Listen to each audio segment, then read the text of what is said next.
Hello friends, എല്ലാവർക്കും നമസ്കാരം. പവിത്രത്തിൽ നമ്മുടെ അനിയൻകുട്ടനെ ഗുണ്ടകൾ തട്ടിക്കൊണ്ട് പോവാണ് കേട്ടോ. ആ സമയത്ത് തന്നെ നമ്മുടെ വേദയും വിക്രമും അവിടെ എത്തുകയാണ്. അവരെ കണ്ടപ്പോൾ തന്നെ നമ്മുടെ രാജേട്ടനും ജോസഫിനും ഭയങ്കര സന്തോഷമാവുകയാണ് കേട്ടോ. തക്ക സമയത്ത് തന്നെയാണല്ലോ അവരുടെ വരവെന്ന് ഓർത്തിട്ട് അപ്പോൾ രാജേട്ടന് സമാധാനമാവുകയാണ് കേട്ടോ.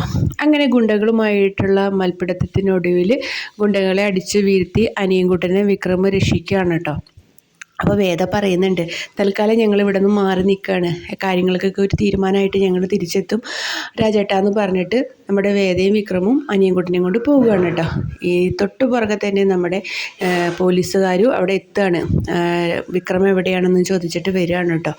അത് കഴിഞ്ഞിട്ട് അത് നമ്മുടെ ശ്രീകാന്തിൻ്റെയും ചന്ദ്രശേഖരനും പറഞ്ഞിട്ട് വിട്ട പോലീസുകാരാണ് കേട്ടോ. അപ്പോൾ ഇവരെ കാണാത്തതിൻ്റെ ദേഷ്യത്തിൽ നമ്മുടെ ജോസഫിനെയും രാജേട്ടനെയും പിടിച്ചൊരു ഗോഡൗണിൽ കൊണ്ടുപോയി കെട്ടിയിട്ടിട്ട് തല്ലി ചതയ്ക്കുകയാണ്. അവരെവിടേക്കാണ് പോയത്? വിക്രമും വേദയും അനിയൻകുട്ടനെയും കൊണ്ട് എവിടേക്കാണ് പോയെന്ന് സത്യം നിങ്ങൾ പറഞ്ഞോളാൻ പറഞ്ഞിട്ട് അടിക്കുകയാണ് കേട്ടോ.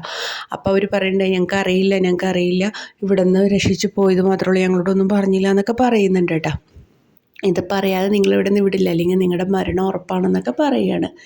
പിന്നീട് നമ്മുടെ ശങ്കരനാരായണൻ മാഷിനെ വിളിച്ചിട്ട് കുറേ തെറ്റും വിഷമങ്ങളൊക്കെ പറയുകയാണ്. ഇതിൻ്റെ എല്ലാം കാരണക്കാരൻ എൻ്റെ മകനാണ്.